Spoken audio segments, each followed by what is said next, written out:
Hello दोस्तों, मैं अमित भाटी आपके अपने यूट्यूब चैनल टारगेट ओनली रोजगार पर स्वागत करता हूं। आज मैं लेकर आया हूं आपके लिए आरआरसी प्रीवियस पेपर साइंस, जिसमें मैं आपको कराने वाला हूं previous paper RRC group D 17 अगस्त 2022 फर्स्ट शिफ्ट सेट नंबर 1। तो चलते हैं बिना देरी किए आज की क्लास के पहले प्रश्न पर।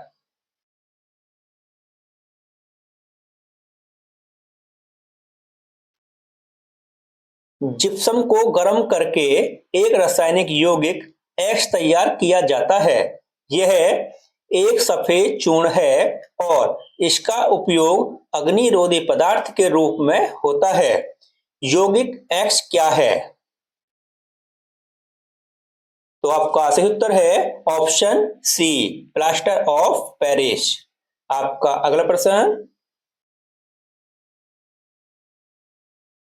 निम्न में से किस प्रकार के प्रतिबिंब पर्दे पर प्राप्त किए जा सकते हैं? तो दोस्तों, वास्तविक और बड़ा, तो दोस्तों बिल्कुल सही है, प्राप्त किया जा सकता है। वास्तविक और छोटा, तो दोस्तों प्राप्त किया जा सकता है, यह भी सही है। लेकिन दोस्तों, आभासी और बड़ा यह इस पर प्राप्त नहीं किया जा सकता है, और आभासी और छोटा यह भी प्राप्त नहीं किया जाएगा। तो दोस्तों, वास्तविक और बड़ा, वास्तविक और छोटा, पहला और दूसरा दोस्तों इसमें सही है। आपका ऑप्शन सी सही है दोस्तों। आपका अगला प्रश्न,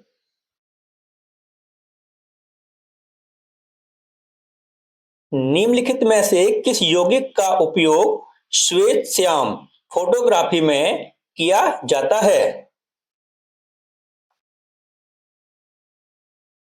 तो आपका सही उत्तर है ऑप्शन डी, सिल्वर क्लोराइड और सिल्वर ब्रोमाइड। आपका अगला प्रश्न,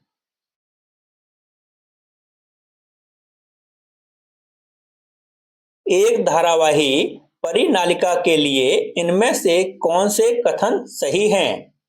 तो दोस्तों आपको कथन दिए हुए हैं, आपको बताना है कौन से सही हैं। तो दोस्तों, पहला कथन है, इसका उपयोग मृदु लोहे के टुकड़ों को चुंबकीय करने के लिए किया जा सकता है। तो दोस्तों बिल्कुल सही बात है। दूसरा है दोस्तों, यह छड़ चुंबक की भांति कार्य करता है। तो दोस्तों यह बिल्कुल सही बात है। तीसरा है दोस्तों, क्षेत्र रेखाएं संकेंद्रित वृत्त होती हैं। तो दोस्तों यह इसमें गलत बात है। तो दोस्तों पहला और दूसरा निष्कर्ष सही है। आपका सही उत्तर है ऑप्शन सी, फर्स्ट और सेकंड दोनों सही हैं। आपका अगला प्रश्न, एड्स का पूर्ण रूप क्या है? तो आपका सही उत्तर है option D, acquired immune deficiency syndrome. आपका अगला प्रश्न, न्यूलैंड के अष्टक नियम में पहला तत्व है और अंतिम ज्ञात तत्व है।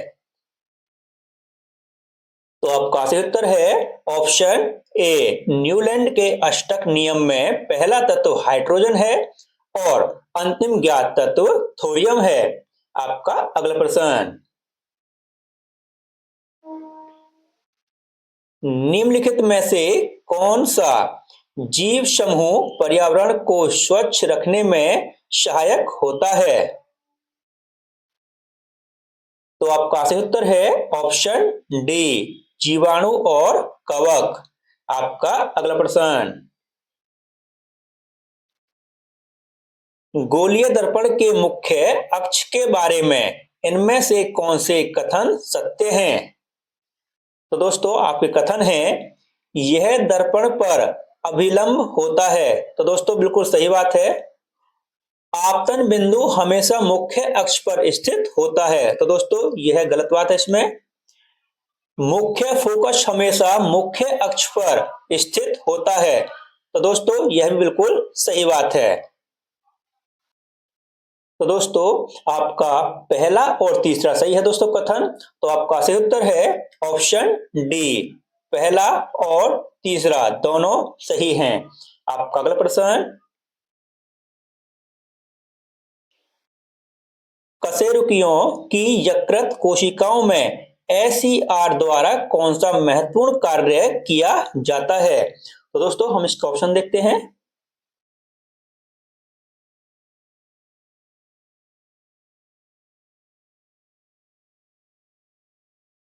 तो आपका सही उत्तर है दोस्तों ऑप्शन ए, औषधियों और विषों का निराविषीकरण। आपका अगला प्रश्न, विद्युत मोटर का कौन सा भाग उसमें प्रवाहित धारा के प्रवाह की दिशा को उलट देता है? तो आपका सही उत्तर है ऑप्शन सी, विभक्त वलय। आपका अगला प्रश्न,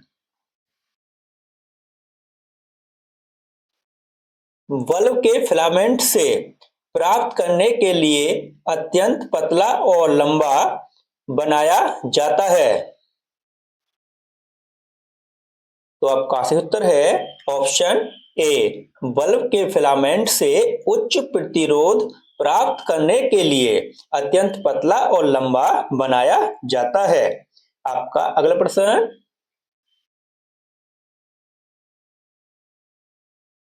जब परमाणु क्रमांक और नाभिकीय आवेश तब नाभिक और संयोजी इलेक्ट्रॉनों के बीच आकर्षण बल, इसलिए Li से F तक परमाणु त्रिज्या। तो दोस्तों आपको इसमें खाली स्थान की पूर्ति करनी है। तो दोस्तों आपका सही उत्तर है इसमें ऑप्शन सी। ठीक दोस्तों, जब परमाणु क्रमांक बढ़ता है और नाभिकीय आवेश बढ़ता है तब नाभिक और संयोजी इलेक्ट्रॉनों के बीच आकर्षण बल बढ़ता है, इसलिए Li से F तक परमाणु त्रिज्या घटती है। ठीक दोस्तों, ऑप्शन सी आपका सही उत्तर है। आपका अगला प्रश्न, एक धुएं से भरे कमरे में प्रवेश करने पर प्रकाश की एक बारीक किरण इनमें से किसके कारण दिखाई देती है?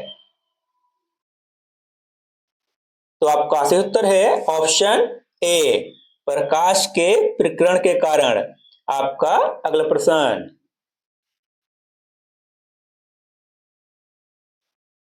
कौन सा श्वसन तंत्र का भाग वायु के प्रभाव को बिखेरने से रोकता है? तो आपका सही उत्तर है ऑप्शन बी, उपास्थि के छल्ले। आपका अगला प्रश्न, एक पत्ती की अनुप्रस्थ काट के निम्नलिखित चित्र का अध्ययन करें और बताएं कि कौन सा विकल्प इसके सही अक्षरांकन को दर्शाता है। तो दोस्तों यह आपके सामने एक चित्र है, ये एक पत्ती का चित्र है दोस्तों। तो दोस्तों इसमें सबसे पहले दोस्तों में एक नंबर पर है, यह दोस्तों होता है इसका ऊपरी अधिचर्म। ठीक दोस्तों, ऊपरी अधिचर्म होता है दोस्तों यह। इसके बाद दोस्तों इसमें यहाँ पे नीचे दिया हुआ है 2 नंबर दिया हुआ है इसमें दोस्तों। तो दोस्तों 2 नंबर यह होता है निचली बाह्य त्वचा। तो दोस्तों ये ऊपरी अधिचर्म हो गया, ये निचली बाह्य त्वचा हो गया। उसके बाद दोस्तों 3 नंबर पर जो है यह है दोस्तों कोशिकाएं। ठीक दोस्तों, ये जो दे रखी है यहाँ पे कोशिकाएं दे रखी हैं दोस्तों। इसके बाद दोस्तों 4 नंबर पर क्या दे रखा है? तो दोस्तों यह दे रखा है वायु अवकाश। ठीक दोस्तों, वायु अवकाश, हाँ दोस्तों वायु अवकाश मतलब इसके लिए खाली स्थान दिया हुआ है। ठीक दोस्तों, आगे दोस्तों इसमें 5 नंबर पर क्या दे रखा है दोस्तों? तो दोस्तों ये दे रखा है हरित लवक। दोस्तों ये दे रखे हैं इसमें, ये हरित लवक है दोस्तों इसमें। ठीक है, तो दोस्तों 1 2 3 4 और 5, तो दोस्तों देखते हैं इसमें ऑप्शन कौन सा है। तो दोस्तों ऑप्शन आपका सही उत्तर है इसमें सी, ऑप्शन सी। दोस्तों पहले पर ऊपरी अधिचर्म है, उसके बाद निचली बाह्य त्वचा है, रक्षक कोशिका है दोस्तों, वायु अवकाश है और दोस्तों हरित लवक। ऑप्शन सी आपका सही उत्तर है दोस्तों। आपका अगला प्रश्न,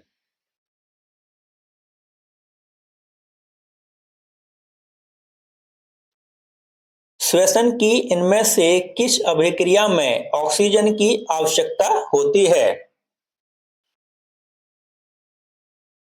तो आपका सही उत्तर है ऑप्शन ए, पाइरोवेट के CO2 H2O और ऊर्जा में रूपांतरण। ऑप्शन ए आपका सही उत्तर है। आपका अगला प्रश्न, निम्नलिखित में से कौन सा संबंध ओम के नियम के सही गणितीय रूप का निरूपण करता है? तो आपका सही उत्तर है ऑप्शन ए, V बराबर IR। आपका अगला प्रश्न, वह प्रक्रिया जिसके द्वारा जल रिसकर भूमि में प्रवेश करता है कहलाती है? तो आपका सही उत्तर है ऑप्शन बी, अंतःस्वेदन। आपका अगला प्रश्न, निम्नलिखित में से कौन से कथन सही हैं? तो दोस्तों आपको 3 कथन दिए हुए हैं, आपको बताना है कौन से सही हैं। तो दोस्तों पहला कथन है, टिन लेड मिश्र धातु का उपयोग फ्यूज तार बनाने के लिए किया जाता है। तो दोस्तों बिल्कुल सही बात है यह। उसके बाद दोस्तों, फ्यूज को विद्युत्म तार से जोड़ा जाता है। तो दोस्तों यही बिल्कुल सही बात है, मेन लाइन से और उसमें जोड़ा जाता है दोस्तों, ठीक है, आगे सप्लाई के लिए। उसके बाद दोस्तों अगला है, फ्यूज बनाने हेतु चयनित पदार्थ का गलनांक उच्च होता है, होना चाहिए। दोस्तों गलनांक उच्च नहीं होता, गलनांक निम्न होता है। अगर दोस्तों उच्च होगा और बिजली पीछे से लाइट तेज आई तो दोस्तों घर में सब कुछ जला देगी, इसलिए दोस्तों इसका गलनांक निम्न होता है। जो अगर लाइट तेज आए तो वो फ्यूज फूक जाता है, ठीक है दोस्तों। तो दोस्तों इसमें पहला और दूसरा आपका सही है, तीसरा इसमें गलत है। तो दोस्तों आपका सही उत्तर है ऑप्शन सी, पहला और दूसरा दोनों सही हैं दोस्तों, ठीक दोस्तों। आपका अगला प्रश्न,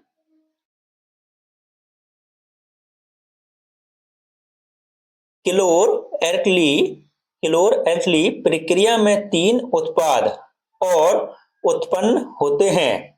तो दोस्तों कौन से उत्पाद उत्पन्न होते हैं? तो आपका सही उत्तर है option B, hydrogen, chlorine, NaOH। ठीक दोस्तों, क्लोर एल्कली प्रक्रिया में 3 उत्पाद हाइड्रोजन,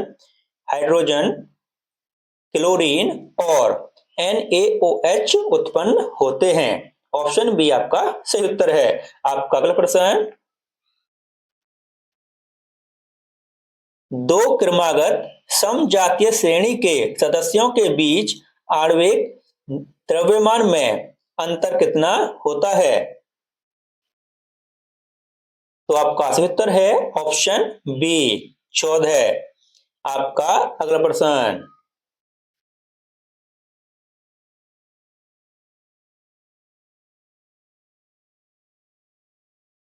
निम्नलिखित अपघटन अभिक्रिया में PQRS की पहचान कीजिए।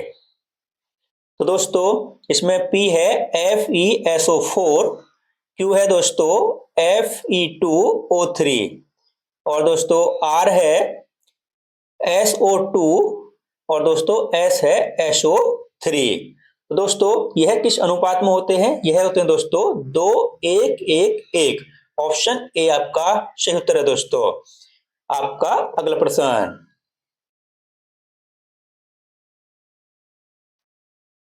निम्नलिखित असंतुलित समीकरण द्वारा निर्दिष्ट किए गए अनुसार प्रकाश संश्लेषण की प्रक्रिया में क्रमशः कितने जल और कार्बन डाइऑक्साइड अणु भाग लेते हैं? तो दोस्तों सूर्य के प्रकाश और क्लोरोफिल की उपस्थिति में। तो दोस्तों इसमें मैं आपको बता देता हूं, प्रकाश संश्लेषण की प्रक्रिया में 6 अणु जल के और दोस्तों 6 अणु कार्बन डाइऑक्साइड के भाग लेते हैं दोस्तों, ठीक है। तो आपका सही उत्तर है ऑप्शन सी, 6 और 6। ठीक दोस्तों, आपका अगला प्रश्न,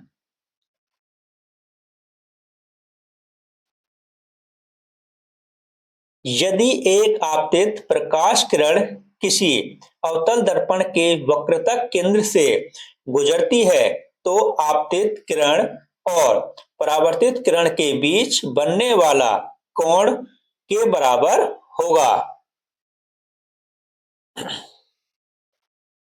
तो आपका सही उत्तर है ऑप्शन ए 0 डिग्री। आपका अगला प्रश्न।